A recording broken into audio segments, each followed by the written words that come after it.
On this episode of That Was a Show? Love and War was a show. It's basically what happens when Diane English, the legendary creator of Murphy Brown, makes a sitcom in the 80s rom-com style of movies like When Harry Met Sally.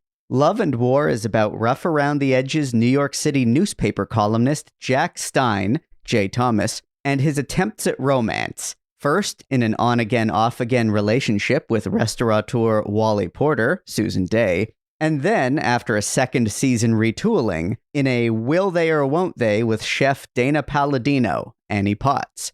Brynn, Aaron, and Barry head on down to the Blue Shamrock, that's the dive bar / fancy restaurant where it takes place, to break the fourth wall, which they initially do but then stop doing, to speak right to you, the audience, about why this show got sent back to the kitchen.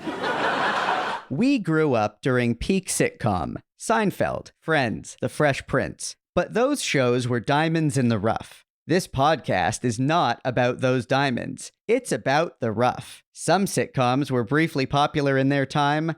Some were canceled almost immediately. You probably won't recognize most of these, and you'll ask, that was a show?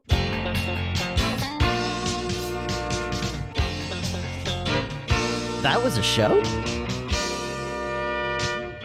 The podcast about failed or forgotten sitcoms from the 80s and 90s, starring Brynn Burney, Aaron Yeager, And Andrew Helmer as Barry.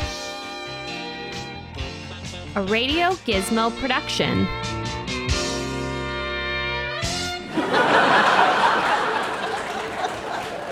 Hello. Welcome to That Was a Show. Happy Rex Manning Day, you two. Thanks, Barry. Good to see ya. Good to see you on the video screen. Good to see you guys, too. Although I've weirdly seen Aaron more in the last few weeks than I've seen him in like the last... I'm jealous of your little dates. We've been working on a movie, and I did get to see Barry pop by our sound mix session to see a sneak preview. Indeed I did. Twas fun. Twas fun. Well, for all our regular listeners, when you get a chance to see this short film that Brynn and Aaron have put together, you're gonna love it. It's a true work of art. Aw. Oh, thank you. Thanks, Barry. I should also note that we are recording this episode in the morning. This might be the first time we've ever done that. I don't think so. I think we've done a morning show before, have we? No way in hell. Okay. No, I don't think we have. So it'll be interesting. I wonder if the energy will be different. My coffee hasn't kicked in yet, so I'm gonna be at half energy, but that's not necessarily a bad thing. Yeah. I'm 2 cups deep, so I'm good to go. Yeah, this is cup number 2, so we'll see what happens. There you go. Halfway through, I'll suddenly you'll come to life, as they say. Yeah. All right, so Barry, let's not fuck around. Yeah, tell us about your pick this week. Tell us about this. All right, I sure will. No preamble. I like it. Just let's do it. Cut to the chase. Love and War was a show. This Diane English created series ran on CBS for 3 seasons between September 1992 and February of 1995. Essentially crafted as a men are from Mars, women are from Venus type of story about the clashing ideologies and passions of Susan Day's restaurateur Wally Porter and J. Thomas's Jack Stein, a prickly newspaper columnist. It's the story of them embarking on a relationship. The first season tracked both their romance as well as Wally's revitalization of the Blue Shamrock, a dive bar she drunkenly purchases on a whim in the pilot. In season 2, Susan Day was fired, with the producers stating she and Thomas had no chemistry. She was replaced by Annie Potts' firecracker of a New York chef, Dana Palladino, and seasons 2 and 3 charted the on and off again relationship with her and Jack Stein. The supporting cast was rounded out by the Blue Shamrock's barflies and employees, Joel Murray, Joanna Gleason, Susie Plaxton, Charlie Robinson, Michael Nuri, and John Hancock. Good summary. Thank you. I felt pretty good about it. This is an interesting one here. Yeah. By the way, I totally didn't ever know the name of the bar. Oh, you know? No, I didn't pick up on. For some reason, that just passed me right by. I don't. All I remember is Shea Wally, which was her first restaurant. Which is a terrible name for a restaurant. Yeah. Shea Wally. Blue Shamrock. It's a great name for like a New York dive bar, I would say. Yeah, sure. Yeah. I'm surprised that they would keep the name when the place gets renovated into like a fancy restaurant. Well, yeah. I thought that was interesting when we got into the second season. It was still the Blue Shamrock, because I almost assumed that it would be replaced with something, but it looks like the restaurant didn't really get all that much fancy. It pretty much just maintained a bar with a better menu, I think. Yeah. So I'll just do I'll do a little run through of the pilot. Yeah, go for it. So in the pilot, we're introduced to the show's main setting, which, as we said, was the New York dive bar, the Blue Shamrock. We're also introduced to its dueling protagonists, Jack Stein and Wally Porter, through their style of fourth wall breaking, talk to the camera soliloquies. Jack is unlucky in love. Wally is, once again, for a character in a sitcom, fresh from the divorce court. But there's a spark between them almost. It's such a trope. There's a spark between them almost immediately. Though she initially rebuffs his awkward advances, after she impulsively buys the bar, Wally finds herself thrown together with Jack on a regular basis. They agree to go out on a date, where they have a painfully honest night of banter at Jack's apartment, and a relationship that blooms from there. Basically, we watched this pilot, which was it was a 2-part, at least in the production order, but it was an hour-long episode.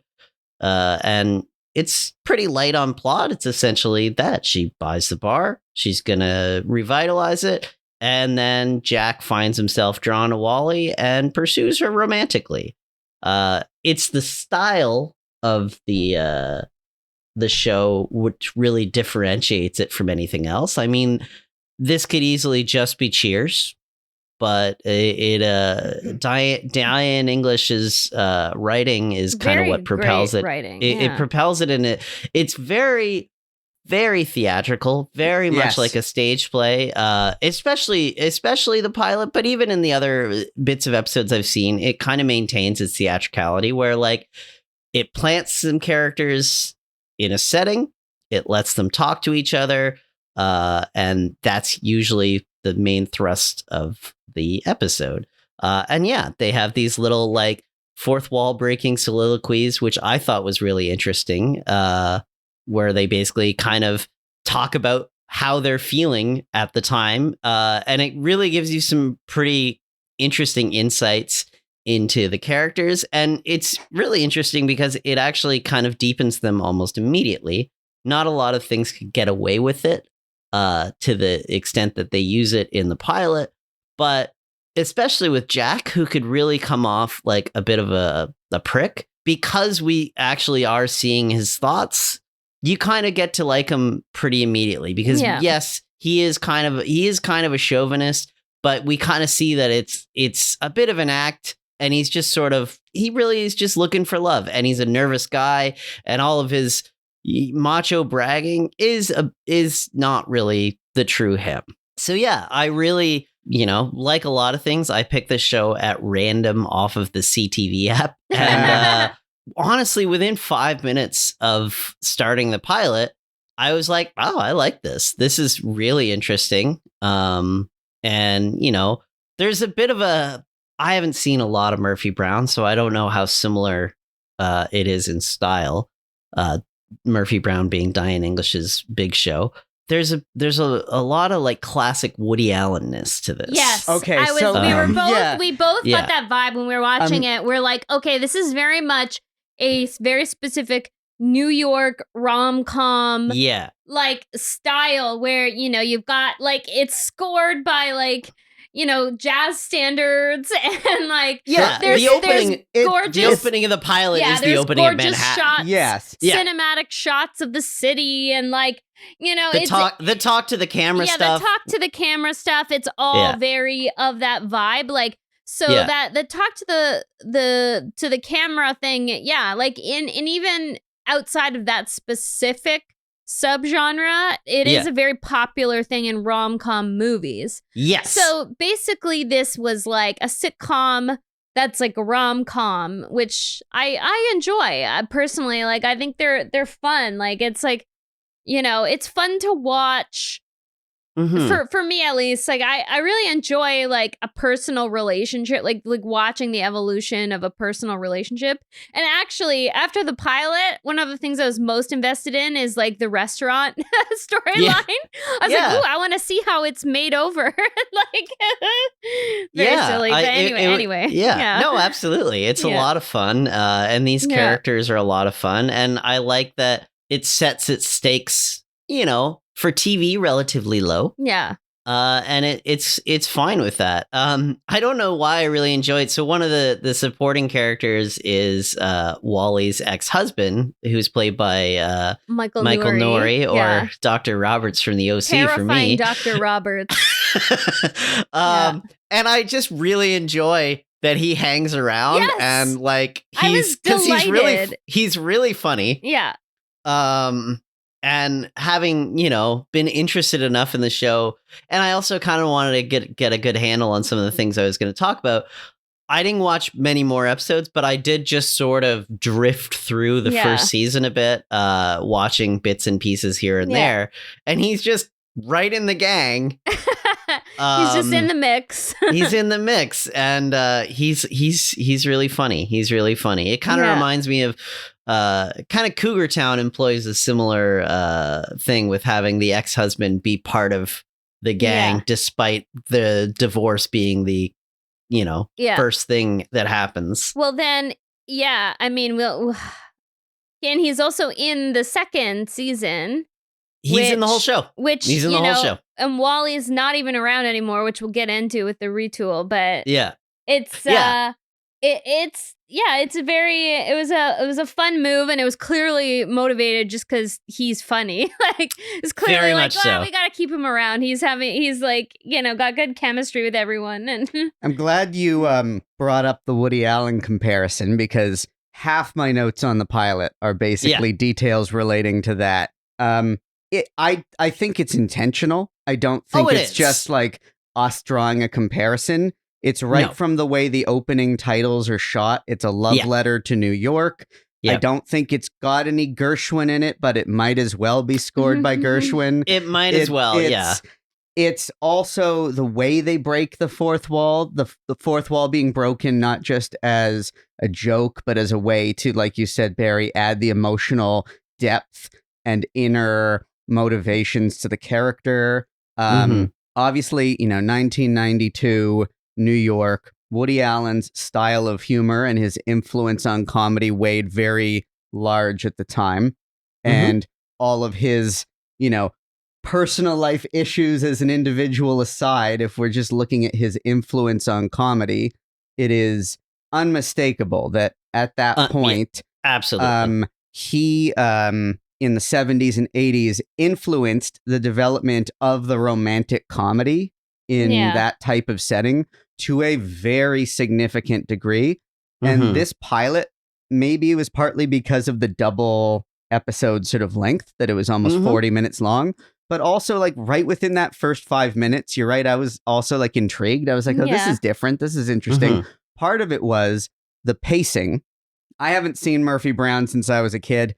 I can't recall if that show did the same thing, but there's a quickness to the pacing, but it's not the kind of quick banter that you get in a Cheers or in a lot of other sitcoms at the time. It actually, like, if you didn't know better, and if someone had just showed me, like just said, watch this, I'm not telling you what it is, and just hit play on a video and said, just watch this, I would have assumed it was a feature film. I would have assumed this was a low budget feature film rom-com from the late 80s or early 90s. Well, it was like fresh off the success of like When Harry Met Sally. Yeah. Mhm. So it's like that era. It's not just like a Woody Allen clone. It's like there's also you like got your Nora in there. Ephron. Yeah, like it's like that whole era of comedy where it's like exploring relationships with witty. But Rob Reiner, Nora Ephron, they were influenced by Woody Allen. It's all part of the same comedy ecosystem. The breaking the fourth wall, and also that whole, and this was, you know, across the board, even, you know, especially in sitcoms, that whole battle of the sexes theme was huge at that time. And, it was. And that theme, those tropes are pretty dated today. And watching they it, don't like, hold up they don't hold up, and they're not, and it's not just like, they're not always necessarily offensive. It's just sometimes you're just like, this is stale. This isn't funny. Like, this is the idea of like, a man and woman fighting over who's going to get the check in a restaurant. Like, that's just such a stale joke. But I have to try to put myself into the headspace of, at the time, like 1992, that wasn't old. That was trendy. I found it really interesting to be put back into that mindset. Because I'm like, man, you know, I've seen so many of these things growing up and all that, but coming at it from 2023, I'm like, I can't believe we had such a significant portion of time where we had to ease men into the idea of fucking, you know, fucking equality. Like, we're like, we had to make jokes about it. We had to had half of the characters had to still be, you know, sexist pigs learning their lesson. And now we're just like, we don't need that. We're done with that. We're done with that. It's not necessary to watch those jokes now. But I will say, like, compared to other sitcoms of the time, and I have to assume this is Diane English's has to be, you know, influence. The way those jokes are made is a little bit more sophisticated, and I don't know, somehow there's something about the delivery that is more. We know Jack's wrong, and we know Jack's learning. Yeah, exactly. The show, it's the opposite of the Carlin thing. Yeah, where like the show doesn't think he's a hero. Yeah, no, exactly. The show likes him. Yeah, but wants him to learn. Yeah, the editorial bent of the show is actually clear. Yeah, I mean, like, so we're talking about a lot about like the actual themes of the show and how they deal with these like gender dynamics or whatever. But there's also like a lot of like kind of messed up stuff about the show and its production and you know, like the fact that, so I found it like actually very refreshing to see this relationship sort of blossom on screen between people who were over 40. But Susan Day's character, Wally, is explicitly said to be 35. And I'm like, we both like Aaron and I looked at each other. It's like, there's no fucking way she's 35. Like, she's 40. Like, well, how old was she? She was 40. So what's the point? I know, exactly. What's the point of aging her down? Like, there's no point. She's still like, you know, it's just, it's so silly that it could have been Susan Day's choice. Like, maybe she wanted it to be younger. I don't know. Yeah, but like, I will say the fact network. Gotta be network. It could be the network. But it's like there was absolutely no point. Like, they were both age appropriate for each other. 40 is young. Sorry, everyone, but 40 is fucking young. But I will just say, to be fair, but in the days before IMDb and Wikipedia and stuff like that, it was routinely hard to find out the ages of certain actors. Yeah. And sometimes... But people knew her from the Partridge Family. Yeah. Like, she's been around forever. And fucking LA Law. Like, she was... Yeah, she had been an institution long enough that people knew she wasn't 35. No, I know. People know. But I feel like at the time, and it, you know, it was, maybe it was the network, but it also could have been, I'm saying, her agent or publicist or whatever, who's just like, no effing way you're saying she's 40, because I want to make sure she can get young leading woman roles for the next decade. So that's a possibility. That's a possibility too. Say. So I'm just saying, like, it was an era, we don't know enough about how those decisions were made. I'm sure it's still very ageist. It's stupid. But it's like, and like, there's a lot of things that bother me about it. Like, I feel like, you know, not even just the age thing, the fact that she was like cut from the show, Like, I didn't think their chemistry was that bad. I've seen later episodes. I've seen later episodes, and they have great chemistry. But this is what always happens in these shows. They always fire the woman. If something's wrong, they fire the wife. Yeah. They fire the woman. They fire the and this you see this over and over again. Like this happened, you know, famously with that, like, what's his name? That show that Kevin Can Wait. Yeah. Like, and fans were outraged, like, that actor was fired. And, like, it's always the woman that's, like, the sacrificial lamb in these circumstances. Yeah, and she was good. She was good. She's always good, and she was the one slumming it on that show. Yeah, it's true. It's true. It's true. It's like, you know, I don't know. I find that whole thing where it's like they're exploring these gender dynamics, but there's no self-awareness of the kind of crap that is going on, like, behind the scenes. So it's just like anything where it's like, oh, look at this, like, you know, awesome thing we're doing. And then when you really unpack it, there's, like, you know, like, contradictory things. And I don't know. I don't really have a solid way to end it, but I just wanted to discuss that whole thing because I feel like it just really bummed me out. And it's like, yes, I love Annie Potts. Love to see her on screen, you know? And she's great. And she's great. But I don't like that they just think that, like women characters are just replaceable. Like, just slot in another female trope. Like, just slot in another, you know.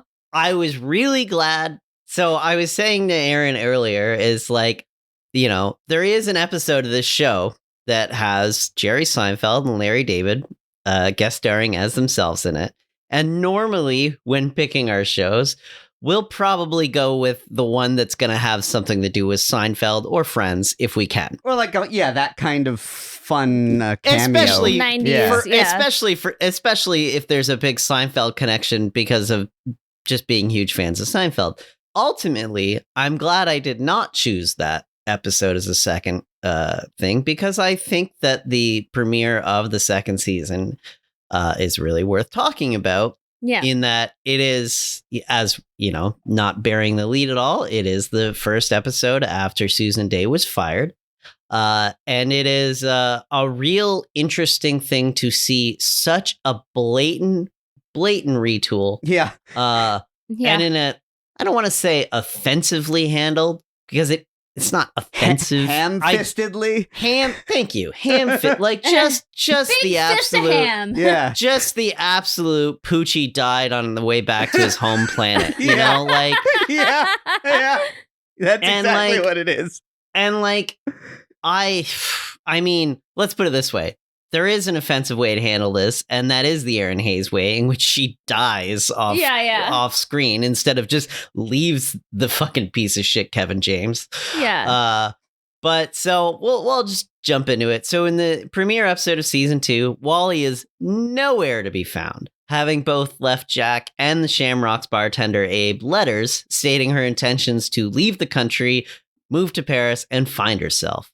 Jack, having just proposed to Wally, is devastated and immediately reverts back to his chauvinist ways that he'd gradually lost throughout season 1. Abe, the bartender, is distraught, having gone from just a bartender to now the owner and manager of a failing restaurant overnight. Although there is a very funny line in her letter that says, P.S. Sorry about all the debt. To complicate matters, Wally was also that restaurant's head chef. So Abe is completely out of his element. Yeah.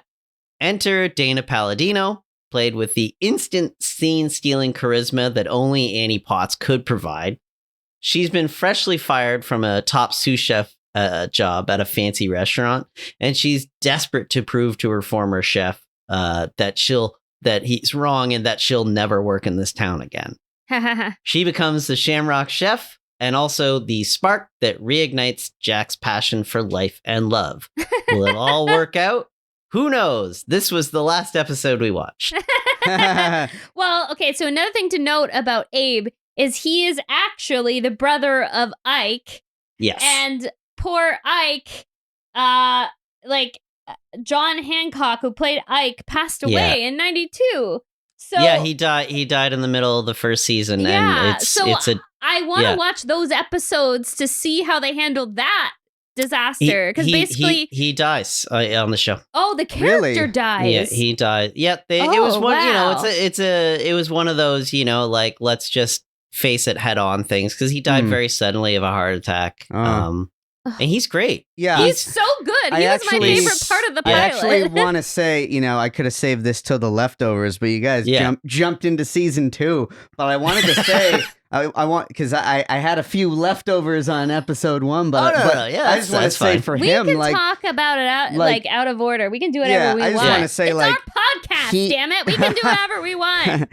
Ike is great. Is that what you're gonna say? Yes, he was great. And in the pilot, when that whole plot turned into the whole thing of her buying the bar and him taking the money and retiring, my immediate reaction was like, well, the show's fucked, because he's the funniest thing in this cast. And I'm like, what? They're writing him out after just the first episode? He's going to leave? Yeah. And then I was glad that the way the plot of that episode ended was like, no, like, he's going to stick around and help out, and he'll still be there. And I was like, phew, because I was like, how dumb is that to have, like, he was like the lightning in a bottle breakout character, basically. And I was like, are you seriously using him for like 3 scenes in a pilot and then writing him out? That's crazy.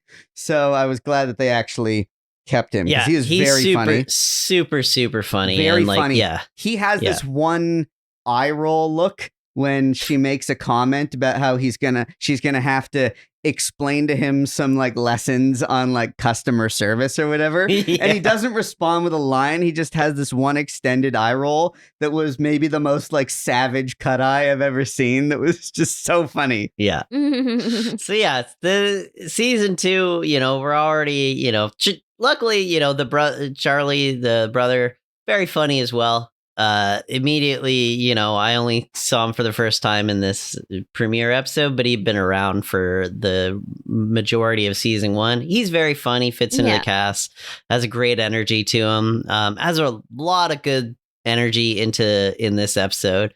Really, one of the things that stands out is I like that they don't ditch dueling protagonists. I think a lesser version of this show would have fired Susan Day and focused entirely on Jack Stein. Yeah. And still brought in a love interest, but not give her the same sort of weight that they gave Susan Day.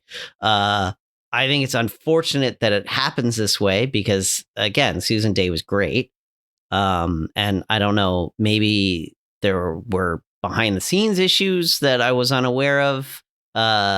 Doesn't seem that anybody really talked about it outside of them not having chemistry, which again, bullshit. It's hard to find info about this online. I was trying to get the dirt, but me too. I mean, I'm sorry, but did you really go 24 episodes of their relationship and be like, I don't think they have any chemistry? We don't actually know, nor will we ever, if that's the real reason. That's the I know. Reason. That's why I'm calling it bullshit on it, because the first season ends with him proposing to her. I don't think if the actors had no chemistry that you would have been able to progress the writing to that point. Right? You would have gotten to a point where you're like, this isn't working way before that. Yeah. And I don't know, like the whole thing, I know we already covered this, but the fact that she just takes off to Paris, it feels very out of character for her as well. Yeah. Like it doesn't feel, she's not a flighty person, really. I mean, yes, she buys the bar on a whim, but she's pretty committed to the bar once she buys it. And like, it just seems wild that someone like her who's very ambitious would just throw it away and, like toss it to this business partner who's already been thrown to the wolves because his brother died. So it's like, it doesn't seem like something, like she doesn't seem like that kind of person that would like really just it reminds me of when we watched the sorry, guys, I don't remember the name of the show. We watched that All in the Family spinoff, and the whole episode. Gloria? Gloria, where the whole episode they spent shitting on Rob Reiner because like you're just it's true. They're not in the room, so like don't I'm like don't talk about this character. She ain't like this. Like you don't know. I've only seen 2 episodes, and I already know that this character doesn't deserve to be treated this way. Yeah, don't shit on this person for your problems. Yeah, exactly. And like maybe they wrote her as leaving in a way of being like, well, we could maybe bring her back for some guest stars.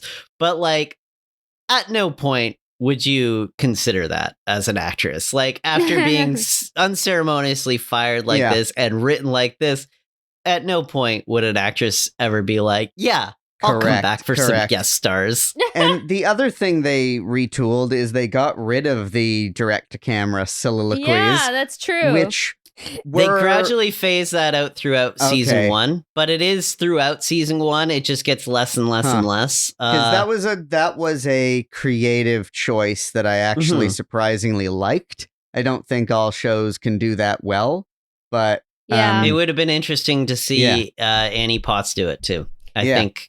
I want to know what she was thinking. Yeah. Yeah. It becomes a slightly more conventional sitcom in season 2. Mm-hmm. Yeah. I agree. I'm glad they maintained the dueling protagonist aspect of it. But apart from that, it does start to become a little more conventional. There's even one of those scenes that I always comment on because I hate them, where one of the characters has a minor triumph and everyone in the joint claps. As if they were fucking paying attention the whole time and not just like having their own conversations and meals. Don't do that. Please stop doing that. Are you talking about where Jack stands up and he starts trying to get like the like all the restaurant patrons to like give the fish a try, that kind of thing? Because I really like that, because he starts doing a monologue and somebody in the background just goes, "God, shut up!" And then the scene ends. That I liked. The someone in the background telling him to shut up, I liked. Yeah. I liked little young Adam Goldberg as a fishmonger. Yeah. Apparently, I was looking into that. Apparently, that character is like in like 6 episodes of the show, and he's that kind of character that you see in sitcoms where like he just pops up in different like jobs. Oh, yeah. So like that's why when they see him at the beginning, they're like, "Oh, this guy again." That's funny. He's like just pops up. He's like, I'm trying to think of another example of it. Like not Rachel Dratch in 30 Rock, because that was always a different character, but like sort of like that, where like they just want to use Adam Goldberg. And you know, we get him for 30 seconds here, and he's very funny. So I get it. And I was delighted to see Joel Murray as well, the youngest of the Murray dynasty. Joel Murray, who is always very funny and as always... As soon as he walked down, I was like, it's Freddie Rumsen. Yeah. I was just thinking, honestly... He's so young, but he looks exactly the same, but just young. He gets a lot of great moments in the, you know, he's one of the best friends of Jack Stein. He's a garbage man. And he's like just a real sad sack. He's like an even more pathetic version of I would say George Costanza, in that, like, you know, he's a friend character. He's constantly like thinks life is shitting on him, but he's like, I don't know. He's very endearing to the audience, I would say. Within minutes of like seeing like his scenes, I was like, man, I really want to write a script that just is like a Joel Murray vehicle. Like I want to, you know, I want to write him the thing that, like, you know, the little indie drama like Joel Murray shines. He has such so a vulnerability that's so, I think that's what it is, right? Like he can play these characters that are like, oh God, like he's just so, like he's like pathetic, but he's also lovable. And I think that's like why the character in Mad Men was so significant and why he had such a sweet relationship with Peggy and stuff. Cause he just has this quality to him that's like very like, he could play kind of like a, you know, kind of a brash guy, kind of a like doofus, kind of a like, it's like just, but there's something about him that you just like, I don't know. It's really interesting. Very lovable, very vulnerable, very, I don't know. We've got the three Murray brothers, right? Yeah. You got your Bill, you got your Brian Doyle, and then you got Joel.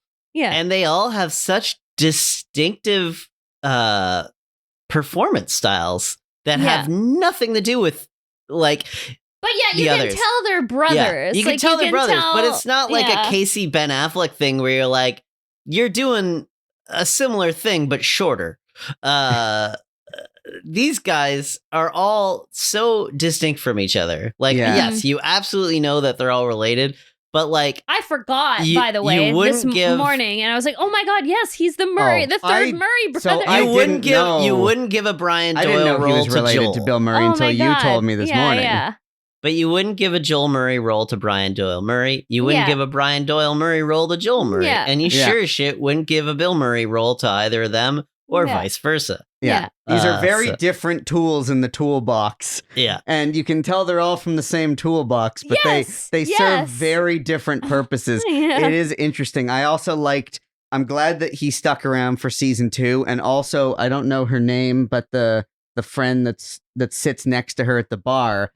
Yeah, Susie Plankin is the actor. The two of them are they're very Plaxton. Yeah, they're very funny. Yeah, but they very funny. So they're always sitting at the end of the bar. They're the barflies. They're the barflies observing and commenting on everything going on, not unlike a couple of the characters that we know from Cheers. Yeah. You've got Norm and Cliff, who are just always there, and you wonder, like, do they even have jobs and families? Like, they're always there, to the point where, like, there is clearly a sitcom logic to it. It's not realistic that they'd be there that often, but they just are, and you don't question it. And they do that in this show, and they do it well. These two are like, they somehow bring a new freshness to those types of characters. Susie Plaxton, she plays Meg. And Meg is a great character, a great funny character. She's Jack's best friend, and colleague, and like they have such a great thing. But she's such a unique. There's an Elaine-ness to her, but she's an Elaine that is satisfied where she is in life and doesn't want to do anything else. Yeah. Like, she's not looking for love out there or looking for a new. Like, she is satisfied, with her job, and she likes hanging out in this bar, and she doesn't want her life to change. Yeah, she's got a good thing going. She doesn't want, she gets conflict arises when people try to shake things up for her. Yeah. And, but I didn't love her kind of like one of the guys vibe, like, completely, because it felt like a little... My mileage varied on it. Yeah, like, I thought they should have just, like, if this were made now, she would have been, like, a queer character, but she's, like, not in this. She's just a tomboy or something. Yeah, like, maybe there is some queer coding in it. Yeah. Well, because in the pilot, wasn't she was also... I don't know exactly what her job is. She's a sports writer or something. She's a writer, yeah. She works with Jack at the paper. She's a writer, but I think specifically a sports writer. She is specifically the sports writer, yes. And like in 1992, a female sports writer character was probably something that came across as innovative and different for a sitcom in a way that today we might not. Well, I mean, and let's not forget that there's, it's a male-female best friend relationship where they're not throwing romance at the screen. None whatsoever. And at no point, I would imagine at no point does the show even entertain that, because like the characters have such a lived-in chemistry that like there's there would never be. So I think that's ahead of its time too. Everything about the show, and I mean, it's built right into the title, is... drawing from this sort of gender war, commenting on gender roles in society sort of perspective. It's all through that sort of lens. But like her character is, if anything, one of the most interesting aspects of that tapestry that they're weaving on this show. Because she is firmly on Jack's side. She is, she's not, she's in no way on team woman as far as the show is concerned. the other thing that, this note I have crosses over both episodes we watched, but just like I almost like started writing this note when watching the pilot and then finished it watching the next episode once I was like understanding it better. Because initially I was like, the narrative pacing of this, I said before, is like a feature film. And I was like, the will they or won't they is advancing way too fast. Like the Sam and Diane here is kicking off way too fast. They're going to run out of runway. They're going to run out of like where are they going with this? But they're not interested in a will they, won't they? Yeah. Exactly. And so by the end it's an off and on again. By the end of the pilot, I was like, so I guess this isn't a will they or won't they. Yeah. Cool. And then after watching the next episode, and even though it was recast, I was like, oh, I see. It's kind of like, yes, it's an off again, on again, or you could say it's not will they or won't they get together. It's will they or won't they work as a couple or make it as a couple, or, it's teasing also a lot of the idea of that question that this show asks both literally and metaphorically constantly. Can men and women, obviously in this case, hetero men and women, be just friends with each other? Or does there have to be some sort of, can the two of them just be friends, or does there have to be some sort of romantic interest there? And the show is constantly finding ways to like answer that yes or no. But I don't think they're ever meant to just be friends. I think they're meant to be a romance. Because I actually ended up watching. Do they stay together? No. I agree with you in the case of those. Last? In the case of those two, Annie Potts. Yes. Yeah. I think Annie Potts is him, and they take a little time to do it. Yeah. But okay. As far as because he's just gotten his heart ripped out. So as far as I can tell, and bad luck for this fucking guy. Season 3 ends with him proposing to her. Oh God! And then the show was canceled. Yeah. So this guy just has no luck. I think the show is posing that question, and I agree that that's how they're answering it with that coupling. But that's what When Harry Met Sally is doing. I mean, that's literally the entire premise of When Harry Met Sally is, can a man and woman just be friends? And in the case of that movie, the answer is basically no. And in the case of this show, it seems to be saying in some cases yes, in some cases no. It really is on a individual basis, and you can't generalize. It's so funny that was such a thing back then. That was such a thing. Because like it's still, you know what though? It's still a fucking thing. I guess it is, but I remember like, we're rewatching Superstore, and it's in that show. Yeah, it's true. It's so weird that it's like that, because I feel like we internalized all of that, but yet, you know, I could speak for our, like, within our circle, like, there's so many close, intimate friendships that are friendships between, men and women and people who are, whatever, that are like attracted to that gender. It's like, it just like doesn't, it's not a thing, like I've for the listeners out there, I've been close friends with Brynn for 23 years. So like, it's just, I don't know, it's just so bizarre to me that that's like even a thing. And like, but in 1992 that was like top of the list of like themes to base a rom-com on. It's like you're friends with who you're friends with and who you connect with. It's like, but you're still gonna meet people throughout your life that will pull that bullshit out you. Like it's for some reason an idea that is really stuck with North American culture, especially. But it's interesting. Like, I just found that the pilot of this show, I've never seen such a distinction that felt very intentional between the amount of plot that's revealed in the pilot and the way things unfold, and then the way things go after. Like, it really felt like this pilot was like, okay, this is almost like a mini movie to introduce you to this world and these characters, and now we can go into sitcom mode a little bit more. But like, for the kickoff of this, we're going to go a little deeper and a little richer and a little more complicated than a sitcom pilot would normally be. We're going to like really pack a lot in there stylistically. And now that you've like absorbed all of that, now we can just have our week to week, antics with these characters. Well, it's interesting because the rest of if you troll through the summaries of the season 1, I know like a lot of the plot summaries of the show do categorize their relationship as an on and off again. But all of the episodes throughout the first season are basically just different types of events in the relationship. So like, they have their first real dinner date. They have their 2-month anniversary where they're getting gifts for each other. They have their first time away for a weekend. They've got so the whole first season seems to just track their relationship as it progresses naturally. The first season is a Woody Allen movie in sitcom format, and the second season goes a little bit more into a conventional sitcom style, and after the recasting it becomes a little more Sam and Diane type of relationship. I watched that episode with the Jerry Seinfeld and Larry David cameo. I couldn't resist.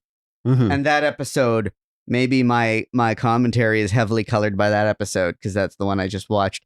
That episode is nothing but the two of them going to dinner and a movie as friends, and this non-stop banter and tension over the idea that they're just going as friends. This is absolutely not a date, but things keep happening that push it in the direction of a date. And they're both like kind of getting into, weird kind of push-pull things going on over that. And that is like, that's the entire episode. Most of it. But where do Jerry and Larry come in? I'll get to that. Okay. No, it's Jerry and Larry are the ones going on a date. No, 95% of that episode, I have to say, like, it's a pretty good bottle episode. Like 95% of the episode is the two of them at a table at a restaurant with almost nothing else happening. And it actually has like a pretty high energy for that kind of situation. So it's pretty well done for the time. But where do Larry and Jerry come in? There's one of these throwaway B stories of like what's going on back at the bar sort of things. Typical, right? They're off on their is it a date, isn't it a date sort of thing. And back at the bar, there's this guy who's just been sitting at one of the tables for a couple days writing on like a notepad. And the people who work there recognize him as some famous writer. And they're just getting increasingly curious. Like, what's he doing here? What's he writing? He's known for observing people in the real world and like working them into characters in his novels or whatever. So they're all trying to get his attention, hoping that they're going to be featured in his book or whatever. Murray has a very funny bit with that. Where he just starts speaking really loudly about like things to make himself sound interesting, I'm just, the lowly sanitation worker, but just think of all the things these eyes have seen and all the things these hands have touched and just like trying to monologue these things that the guy will notice. And near the end of the episode, they can't resist. One of them goes up and is just like, so just have to say, like, we recognize you. We know you're a writer. Like, what are you working on? What are you writing? And the guy's like, I've been experimenting with a new format for the first time in my career. Totally different genre. It's kind of interesting, kind of exciting for me to be finally like trying something completely different. And they're like, well, what are you working on? And he's like, you know what? Let me ask you a question. Actually, maybe you can help me out. Do you think Kramer and Elaine would ever have sex?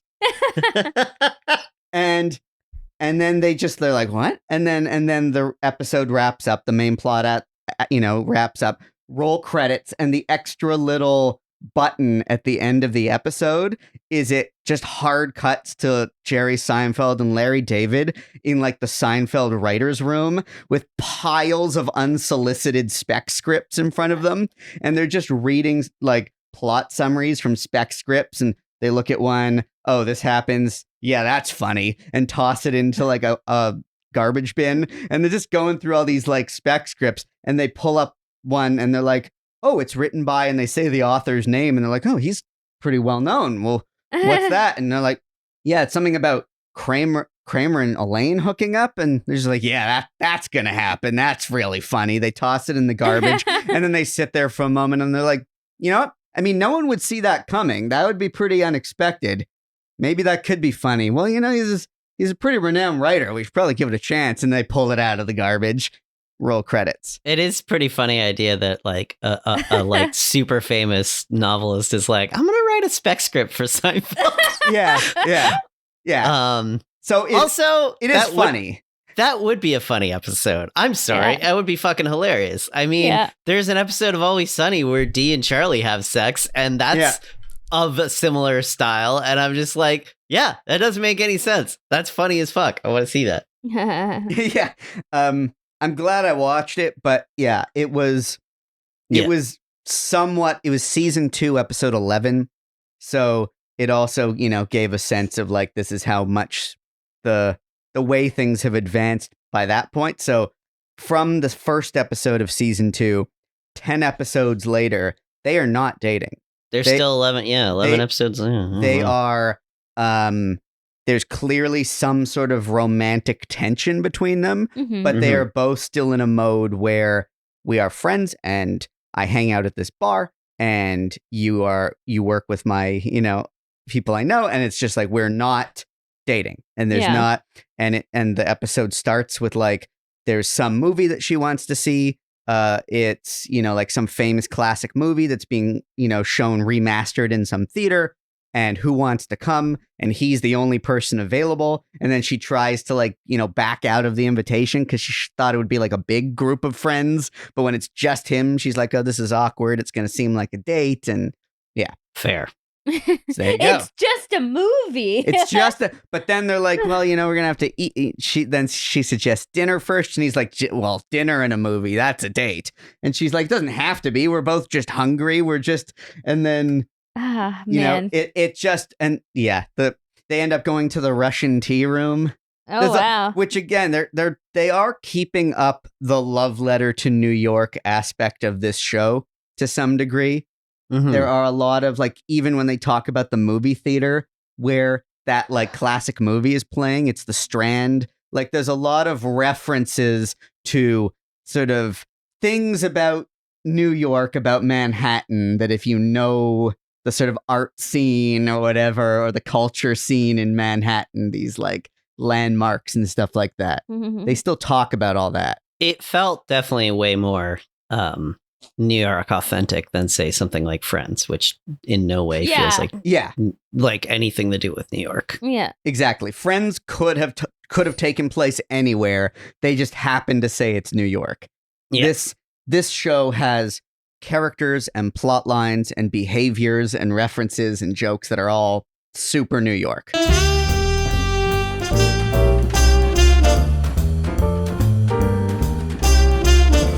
Brynn, why don't you go ahead and connect Love and War with Friends? Yeah. The lesser New York show. So there are a couple 1 degree connections right off the bat. There is both Adam Goldberg and Joanna Gleason. Each did like a couple of episodes of Friends, so that's boom, 1 degree connection. 1 degree, there you go. And Michael Lembeck directed both shows. And then so there's like a 2 degree connection with Susie Plaxton because she went on to co-star on Mad About You. So it's the good old Mad About You, Lisa Kudrow, Phoebe Buffay, Ursula Buffay connection. So yeah, and Classic. That's it. That's all I got. Classic. Yeah. Adam Goldberg. I think he's only on 2 episodes of Friends. Okay, well, and he was also in Joey, which is wild. As the character? No, not the same character. I was going to say, though, in Joey as a different character. He's Eddie. He's Eddie in Friends. He's like the I was going to say, it has to be one of those roommate. but it might only be 1 episode. 1 or 2 episodes, and honestly, like, I can't think of another, like, such a small role in a sitcom that, like, you just feel like he was there for a long time. Yeah. Because he's such a classic performance. Yeah, sometimes in some of these, like, especially in the 90s era, like, there's so many of these, like, it's like in Seinfeld, there's a lot of those too, where you feel like they've been in half the episodes, but they've actually only done 3 or whatever. Yeah. Like, it's just like such an iconic His performance. His presence weighs heavily. Yeah. Anyway. Spin us off. Spin off. Okay. So I guess, you know, like with everything we talk about, like, you know, just based on the fact that we were delighted to see several people should indicate that a lot of them were not hurting for work, and it was a pretty, like, stacked cast. So I guess we'll start with Charles Robinson, who played Abe. He actually had, like, a long run on Night Court. He had played Mac Robinson on Night Court before. So he was already, like, out there and pretty successful. And so when John Hancock sadly passed away, like, they slotted in a ringer. They were like, let's get somebody really good in here to, like, kind of take over. And it worked out well.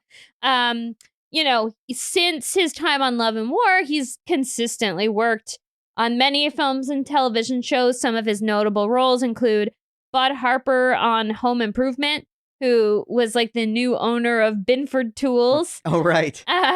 Yeah. He was also in The Guest Book, Mom, Love in the Time of Corona. Sadly, he also passed away, but he passed away in 2021. So, but he had a really, like, long career. Jay Thomas, who played Jack, of course, continued to appear on Murphy Brown as Jerry Gold. Like, that's kind of how he got into the world of Diane English. He was, like, in... Jay Thomas, the half Italian actor who's typecast as a New York Jew. He's guest starred in, like, many things, and he passed away as well. So we've got, like, in 2017. So he's been in tons of television and movies. He's, like, just one of those guys who you saw in everything growing up. Like, you know, but I think, like, Love and War was, like, maybe, like, the biggest thing that he had done. That was, like, he was, like, the leading man in it. And, like, a talented guy. I wish we would have seen him in more, like, leading roles. Annie Potts, already an icon, but after Love and War, she played the teacher, the Michelle Pfeiffer role in the short-lived adaptation of Dangerous Minds, the TV show. Do you guys remember that? No. Yeah, and it's not a sitcom though. No, it's not a sitcom. It was a 1 hour drama. So she also co-starred in the show Any Day Now, Joan of Arcadia, GCB, The Fosters, and most recently she, like, had a long run on Young Sheldon as I guess his grandmother. Michael Nouri is also iconic. He played Dr. Neil Roberts on The OC, and honestly, like, when I did one of my recent things was, like, I watched the entirety of The OC because I feel like I was, like, it was one of those, like, things that was a very millennial thing to watch that I just missed out on. I just, like, didn't get into it, so I just, like, rewatched. I had watched a bit of it when it was on, but then I just, like, watched the entire thing. And his character is terrifying. Like, I just yeah, I did. He was very scary. I don't blame Seth Cohen for being weird around him at all. But yeah, he also co-starred in Damages, All My Children, Yellowstone. He was most recently in The Watcher, which was pretty enjoyable. Susie Plaxon. So as I mentioned already, she had, like, a recurring role on Mad About You. And she also, like, I remember her most as Judy Erickson on How I Met Your Mother, Marshall's mom. Oh, yeah. Yeah, so she played Marshall's mom, and, like... with the trifle. Yeah, and she had, like, kind of a contemptuous relationship with Lily throughout the thing. Yeah. And then, of course, we have Joel Murray, who we already kind of gushed about a little bit. So other, like, interesting roles he's had over the years were Pete Kavanaugh in Dharma and Greg. So he played, like, Greg's buddy. He also had a supporting role on Still Standing, Shameless, 2.5 Men, and of course he played Freddie Rumsen. Joanna Gleason, she's been in like tons and tons of stuff. She like following Love and War, she was in the show Oh Baby, Bet. More recently, she was in The Affair and Sensitive Skin. Of course, like Susan Dey, she kind of became the queen of TV movies after this. Like, this was sort of her one foray into the world of like sitcoms. So, well, actually, no. Technically, her first thing she ever did was a sitcom when she was cast as Lori Partridge in the Partridge Family. And then as an adult, her roles were definitely more dramatic. Like, she had her run in LA Law. That was like maybe besides the Partridge Family, her most iconic role. And then after Love and War, it was tons of like made for TV movies. Between 93 and like 2002, she had starring roles in lots of those. And, basically after 2004, she kind of stepped away from acting and doesn't have any credits, but she's gotten very involved in some activism and like philanthropy. And she sits on boards related to like for organizations that prevent rape on college campuses. So she's very involved in like, victim advocacy for sexual assault victims, which is awesome. Like that she takes that kind of thing on. But yeah, she's definitely stepped away from showbiz since the early 2000s. Yeah, I mean, that's pretty much it. But like everybody, like, although this show was like a bit of a dud in the grand scheme of things, like everybody did just fine, and like their talent really shone through the whole thing. But obviously the show itself had some challenges, but it had nothing to do with the talented performers and writers, and they all just continued to do good things. Like, I know this show, it didn't really have a lasting place in the zeitgeist. Yeah. And it was ultimately, I guess, a failed and or forgotten show. But of the shows we've reviewed this season, this might be my favorite as far as something that I'd actually watch more of. Yeah. I liked it a lot. Yeah, I agree. Yeah. And I'll be honest, like, we talk about this, Barry, you often mention, like, we'll deconstruct a show and then we'll be like, yeah, but if you look at our favorite shows of all time, if you look at season 1 or if you look at the pilot or whatever, they're often like pretty shaky. And I have to say, like, you watch the pilot of this and you put it against the pilot of a lot of good shows, and I'm like, it not only holds up, it's better. I mean, I don't know. It's one of the, I'd say, pilot wise, is one of the stronger pilots that we've watched. Yeah. It's, when I've mentioned this before, like when we did a rewatch of Cheers, I thought season 1 of Cheers was not that great, in my opinion. And, I didn't, this as a show set in a bar of a similar era, I don't know, I thought this is stronger. Yeah. Like, this is actually just, Cheers ends up becoming a very successful, very iconic show that ends up being really great. But if you're judging a show based on its pilot or based on the first episode of a second season after they've done some retooling, and of course, like, Cheers did some of its own retooling, but in a more surreptitious manner, this show was pretty good. This is a show, I think, that I hate saying something's too smart, because I think that's a really cop-out way of underestimating an audience. I do think that this particular style of writing might not be for a lot of people. It is not quite as quick as people are used to. It is a little bit more character-based than, say, the average sitcom.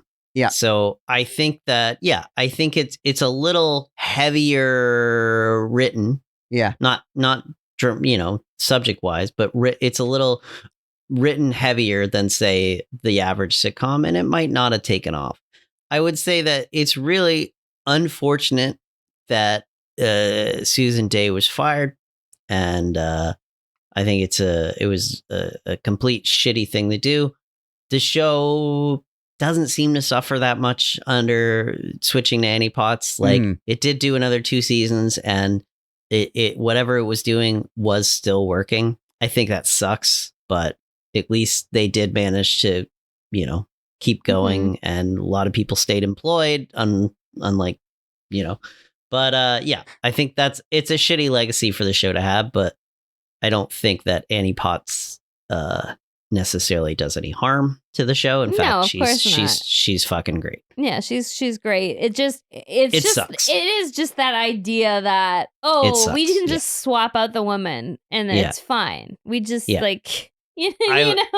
I'd love to see a show swap out, the show doesn't need Jack Stein. Like the show really doesn't need Jay Thomas's character as much as it needed her.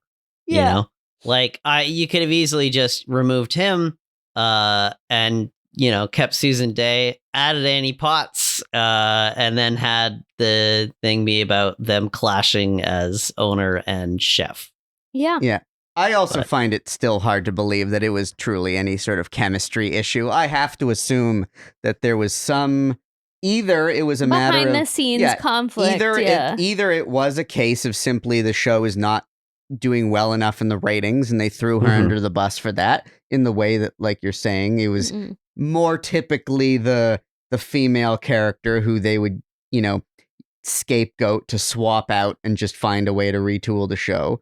Or there was actually some sort of behind the scenes contract fight, or who the hell knows what in the business of show, as they say, was going on in the background that we will never know about. If there's anything about her performance that I could see a network being about, is like, she's not very sitcom-y.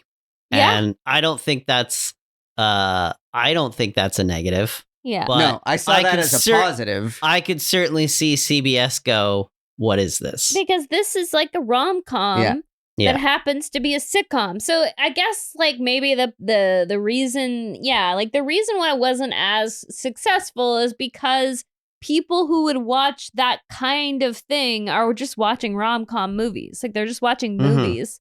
They're not gonna. That's what the studio thinks. At least. At least, exactly. And it had fine ratings, actually. Yeah. Okay. It only got, so here's what it did. They paired it, rightfully so, with Murphy Brown. It aired right after Murphy Brown for season 1 and 2. Did fine in the ratings against, maintained a lot of Murphy Brown's lead-in audience, enough that they, kept renewing it, no problem. They moved it season 3 to another night, and it immediately floundered. So it was honestly the network killed it, basically. Like, the network saw that it was doing fine, and maybe somebody didn't like it, so they're like, well, let's toss it on another night. And then boom, it doesn't do well because maybe people aren't watching sitcoms 2 nights a week or some bullshit like that, and then it's gone. And Jack Stein never got married. Yeah. But it felt like, after season 1, someone somewhere, whether it was the network or whatever, was just like, let's try it. What if this was more like a sitcom? Like, less like a movie in episodes, like a rom-com movie in episodes, and more like a sitcom. 100%. Sitcoms don't have these monologues to camera. Sitcoms, I also noticed, and again, like, maybe the pilot had a live studio audience with laughter, but I certainly wasn't clocking it as a big component of what was going on. Whereas season 2, episode 1, you could really hear the audience laughing. Like, maybe they were there in the first season, but in the second season, they were there, but I know what you mean. It was louder in the mix. They brought it up. It was more, let's hear the audience clapping and laughing. Let's get rid of some of the things, some of the pacing and style and stuff that makes it feel more like a movie. And let's lean in more to this sitcom thing. And Annie Potts is definitely she has that energy of sitcom star, just set up punchline, bam, bam, bam, pow, that sort of absolutely capability in that style. Yeah. My one leftover is I love, this is a weird nostalgia thing, but like TV shows at that time that were in the 90s that would comment on the fact that it was the 90s. Like in season 2, episode 1, there is a line where it's like, I forget the exact context, but like, well, it is the 90s now, after all, sort of thing. And then like in 1992, they're already like or 93, as if people would say that in day-to-day life. Like that, I feel like that was a big component of 90s comedy, was self-reflexively, like metatextually commenting on the fact that it's the 90s, so the world is somehow different. But you know what, though? It's interesting because I think that is still very present in, especially in comedy, except it's no longer decade by decade. You will often have a character say something like, it's 2023. Yes. We don't do that. Yeah. Yeah, we still comment on the when and where, but like the 90s was very much the 90s. But not using it as a when and where, using it as a things are so different now because of this. Yeah. But like, you'd say 2020 or 2023, but the 90s, you would never specify a year. The decade of the 90s. Or the 80s or the 70s, but once we got into the past the aughts. Yeah. You know,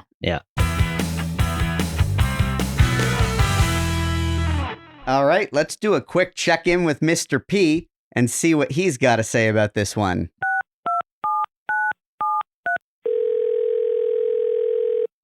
Hey, kid. Oh, hey, Mr. P. No Raleigh again?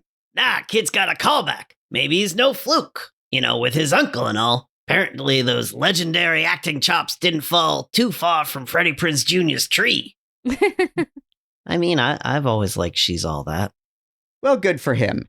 So this week, we were talking about love and war. Ah, sure. The Diane English project. That's an interesting one, wasn't it?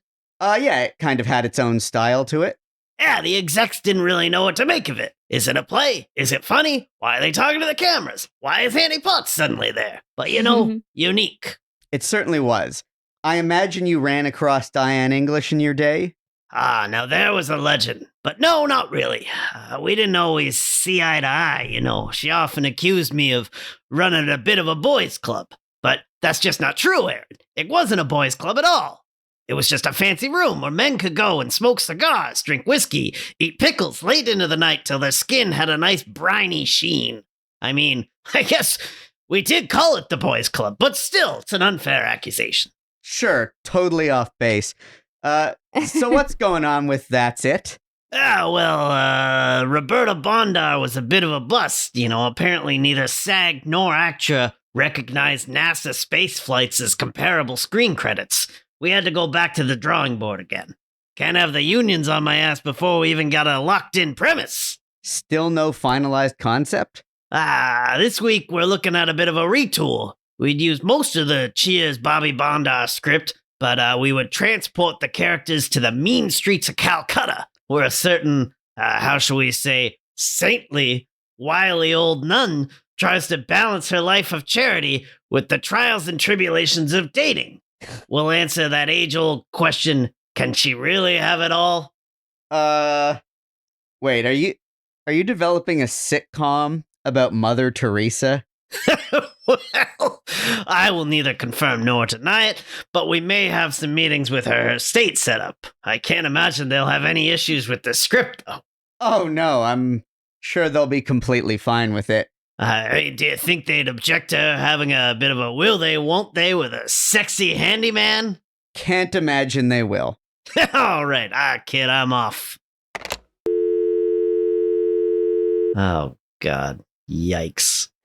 Yeah, that's not going to end well. Well, that's another episode of That Was a Show. Yeah, it's been fun, folks. Thanks for listening.